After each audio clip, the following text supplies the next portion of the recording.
नमस्कार, जोहार ही चलते हैं झारखंड की ताजा खबरों की ओर। लेकिन उससे पहले अगर आपने अभी तक इस चैनल को सब्सक्राइब नहीं किया तो कर लें, जिससे कि आपको झारखंड की ताजा खबर रोजाना मिलती रहे। पहली और बड़ी खबर, झारखंड पुलिस में कॉन्ट्रैक्ट के आधार पर होगी सेवानिवृत्त पुलिस कर्मियों की नियुक्ति और इसके लिए 15 जुलाई से आवेदन शुरू कर दिए गए। आवेदकों की तरफ से दिए गए कागजातों सूचना का सत्यापन विभाग की तरफ से टेलीफोनिक स्तर पर ऑफलाइन वीडियो कॉन्फ्रेंसिंग के माध्यम से किया जाएगा। वैसे पुलिस अधिकारी जो आरक्षी, हवलदार, सहायक अवर निरीक्षक, पुलिस अवर निरीक्षक, पुलिस निरीक्षक, पुलिस उपाधीक्षक, अपर पुलिस अधीक्षक, पुलिस अधीक्षक, पुलिस उप महानिरीक्षक, ये सभी के समतुल्य वर्ग के सरकारी कर्मी के पद से सेवानिवृत्त हुए हैं, उन्हें संविदा कर्मी के आधार पर नियुक्त कर लिया जाएगा। अगली खबर, देश भर में टॉप 100 कॉलेजों में झारखंड का एक भी कॉलेज नहीं। मेडिकल और डेंटल कॉलेज भी रैंकिंग में पिछड़े। 2022 में देश के शीर्ष 100 महाविद्यालयों में इस बार झारखंड का एक भी महाविद्यालय शामिल नहीं हुआ। शीर्ष महाविद्यालय की रैंकिंग में पिछड़ने का सिलसिला लगातार जारी है।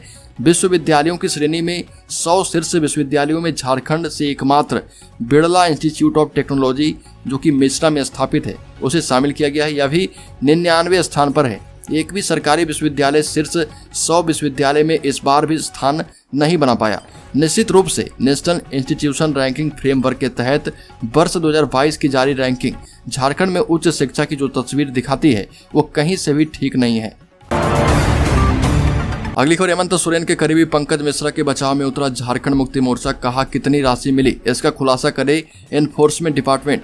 ईडी ने हेमंत सोरेन सरकार के विधायक प्रतिनिधि पंकज मिश्रा और उनके करीबियों के ठिकानों पर बीते दिनों छापेमारी की थी। इस छापेमारी के बाद अब झारखंड मुक्ति मोर्चा का कहना है कि बीजेपी केंद्रीय एजेंसियों का गलत इस्तेमाल करके सीएम हेमंत सोरेन की छवि खराब करना चाहती है। एनफोर्समेंट डिपार्टमेंट ने पंकज मिश्रा के ठिकानों और बैंक से जो भी राशि जब्त की है, इसके स्रोत का खुलासा करें।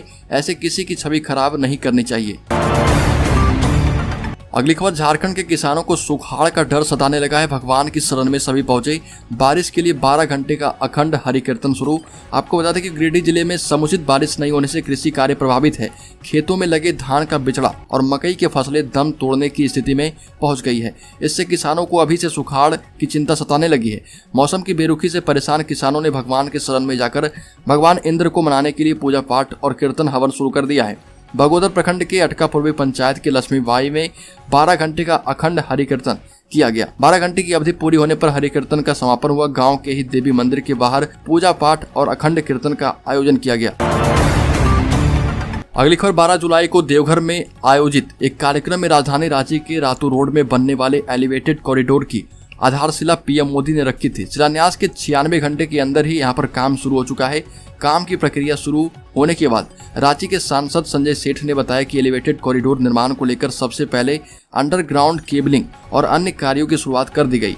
बताया गया कि एलिवेटेड कॉरिडोर निर्माण कार्य में लगे अधिकारियों से उनकी बात हुई है। अधिकारियों ने बताया कि युद्ध स्तर पर कार्य होगा। ससमय कॉरिडोर का निर्माण पूर्ण करना है, पीएम मोदी का आदेश है और कॉरिडोर निर्माण कार्य को पूरा करने का भरोसा भी अधिकारियों ने दिया है। अगली खबर, जल्द ही 140 नए रूट पर चलेगी झारखंड की बसें। यात्री सुविधा का रहेगा खास ख्याल। परिवहन विभाग ने शुरू कर दी है तैयारी।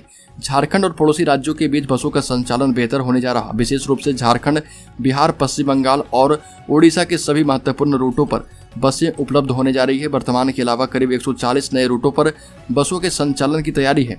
पिछले दिनों ओडिशा और झारखंड के परिवहन अधिकारियों के बीच वार्ता के दौरान दोनों राज्यों के बीच 124 नए रूटों पर बस संचालन को लेकर सहमति बन गई। जल्द ही बिहार के साथ भी बैठक कर परमिट के विषय पर सहमति बनाने की तैयारी की जा रही है। परिवहन विभाग के सचिव के सोन, संयुक्त परिवहन आयुक्त रवि शंकर विद्यार्थी की हाल में ओडिशा सरकार के परिवहन अधिकारियों के साथ भुवनेश्वर में बैठक हुई। अगली खबर, बिहार में संदिग्ध आतंकियों को पीएफआई सदस्यों का तुर्की और झारखंड का कनेक्शन सामने आ चुका है। आपको बता दें कि पड़ोसी राज्य बिहार के फुलवारी शरीफ में देश विरोधी ताकतों को प्रशिक्षण देने के मामले में पकड़े जा रहे संदिग्ध आतंकियों की पूरी कुंडली खंगाली जा रही। इसमें बिहार पुलिस के साथ केंद्रीय एजेंसियों की भी मदद ली जा रही। इसमें उनकी राजनीतिक एवं आर्थिक कनेक्शन का भी पता खंगाला जा रहा। दरअसल पॉपुलर फ्रंट ऑफ इंडिया ने मिशन इंडिया 2047 के नाम से भारत को 2047 तक इस्लामिक देश बनाने की साजिश रची है। उसका पूरा मॉड्यूल आर्थिक और राजनीतिक ताकत पर ही केंद्रित था। मुस्लिम समाज के बीच पैठ बनाने के लिए, उन्हें धार्मिक उन्माद के लिए भड़काकर ये सभी किया जाता था। अगली खबर, मुख्यमंत्री हेमंत सोरेन ने राज्य के नौजवानों को बड़ी सौगात दी। सीएम ने कहा कि राज्य के नौजवानों को प्रतियोगी परीक्षाओं की तैयारी का पूरा खर्च सरकार उठाएगी। जल्द ही सरकार JPSC, UPSC, engineering, medical, law आदि सभी तरह की प्रतियोगी परीक्षाओं की तैयारी का खर्च उठाने के लिए कानून ला रही है।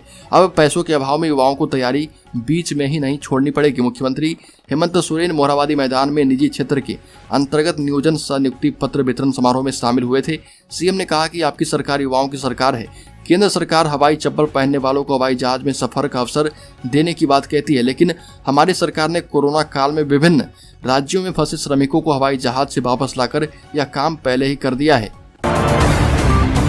अगली खबर, झारखंड में पुराने पेंशन बहाली पर बनी सहमति। 1 रुपये में हर महीने अब गरीबों को 1 किलो दाल मिलेगा। आपको बता दें कि झारखंड के मुख्यमंत्री हेमंत सोरेन ने कैबिनेट मीटिंग में 55 प्रस्ताव पास किए थे, जिसमें ये बहुत बड़ा प्रस्ताव ये भी पास हुआ था कि 61 लाख राशन कार्ड धारकों को अब हर महीने 1 रुपये में 1 किलो दाल मिलेगा। वहीं निजी क्षेत्र में स्थानीय लोगों को 75% आरक्षण दिया गया है। 100 यूनिट बिजली मुफ्त देने का प्रस्ताव भी पास हुआ। अगली बड़ी खबर, झारखंड के संविदा कर्मियों के लिए हेमंत सोरेन अगली कैबिनेट की बैठक में कर सकते हैं बड़ी घोषणा। राज्य में लगभग 2 लाख संविदा कर्मियों के लिए हेमंत सोरेन स्थायीकरण पर विचार कर सकते हैं। जिस तरह से राज्य के कर्मियों को पुरानी पेंशन से आच्छादित कर दिया गया, उसी तरह से अब राज्य के संविदा कर्मियों को बड़ा फायदा मिलने वाला है। और राज्य के संविदा कर्मी जो नियमित होने की बात कह रहे, उन्हें नियमित कर दिया जाएगा। इसके लिए बजाबते प्रत्येक विभाग को संविदा कर्मियों की लिस्टिंग करने को आदेश दिया गया है और लिस्टिंग करने के बाद ही इस पर कोई बड़ी घोषणा हो सकती है।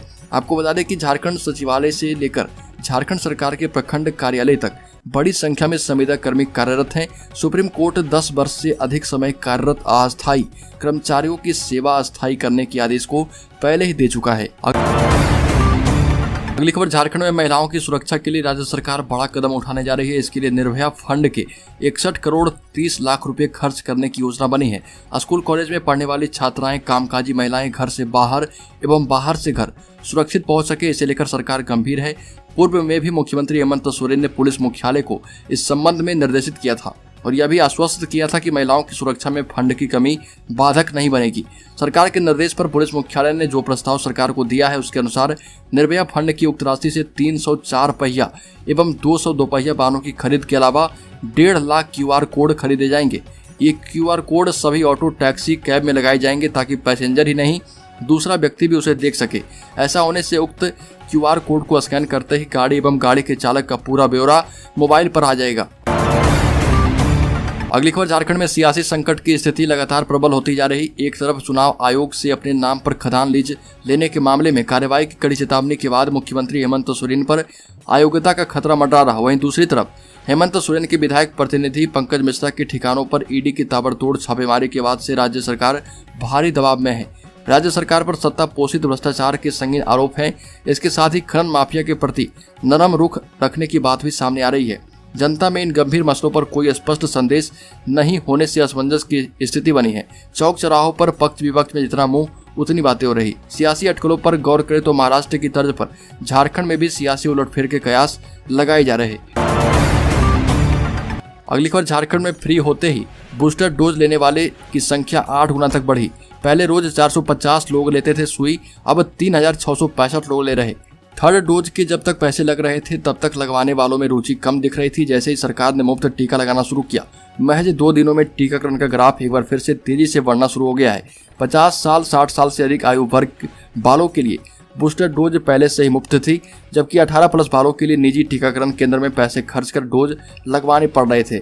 इसमें युवा रुचि कम दिखा रहे थे, लेकिन जैसे ही 15 जुलाई से मुफ्त बूस्टर डोज लगाने का ऐलान हुआ, सरकारी टीकाकरण केंद्र में भीड़ उमड़ने लगी। अगली खबर, देश विरोधी गतिविधियों में संलिप्त 11 लोगों के पकड़े जाने के बाद बड़ी साजिश बेनकाब हुई। ये आरोपी गिरिडीह के 1000 से ज्यादा युवाओं को शकील बिन हनीफ संगठन से जोड़ चुके थे। कट्टरता और जिहादी पाठ से 2 युवक मानसिक रूप से विक्षुब्ध हो गए थे। स्थानीय लोगों ने उनके खिलाफ विरोध भी शुरू किया। ये सभी पड़ोसी राज्य दरभंगा से 2018 में आए ये लोग युवकों को जाल में फंसाकर जिहादी पाठ पढ़ा रहे थे। ये सब भंडराडीह, पंचवा, बिशनपुर, बड़ा चौक, कोलडीहा, 28 नंबर बनियाडीह सहित आसपास के इलाकों के लगभग 1000 मुस्लिम युवकों को संगठन से जोड़ चुके हैं। इनकी ट्रेनिंग इतनी सख्त थी कि जाल में फंसे युवक परिजनों की भी सुनने को तैयार नहीं थे। इसी चक्कर में भंडराडीह के 2 युवक मानसिक रूप से पागल हो चुके हैं। दोनों का इलाज रांची में कराया जा रहा। अगली खबर ICSE रिजल्ट 2022 का इंतजार कर रहे छात्र छात्राओं के लिए खुशखबरी है। आज शाम 5 बजे council for the Indian school certificate examinations के द्वारा ICSE 10वीं बोर्ड परीक्षा का रिजल्ट घोषित कर दिया जाएगा।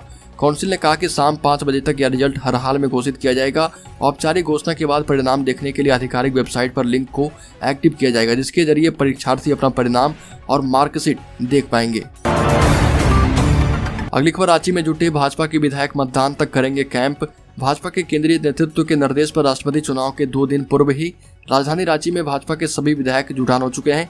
भाजपा प्रदेश कार्यालय के विधायक दल के नेता बाबूलाल मरांडी की अध्यक्षता में हुई बैठक में इन विधायकों का राष्ट्रपति चुनाव को लेकर मार्गदर्शन किया गया और वोटिंग की जानकारी दी गई। सभी विधायकों को स्पष्ट निर्देश दिया गया कि 18 जुलाई तक रांची में ही रहेंगे, वोटिंग के बाद ही अपने क्षेत्र का रुख करेंगे।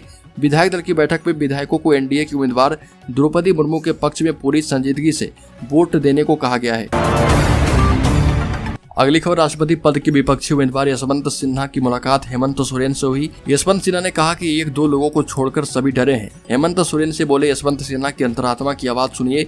राष्ट्रपति चुनाव में विपक्ष के साझा उम्मीदवार यशवंत सिन्हा ने संवाददाताओं से बात करते हुए कहा कि देश में लोकतंत्र समाप्त होने के कगार पर है और ये भी कहा कि शुरुआत में मैंने कहा था कि लोकतंत्र खतरे में है, लेकिन चुनाव प्रचार समाप्त करते हुए मैं ये अनुभव कर रहा हूँ कि लोकतंत्र समाप्त होने की कगार पर है। इसके साथ ही जोड़ा कि लोकतंत्र के मंदिर में बोलने और विरोध दर्ज कराने की आज़ादी छीनी जा रही।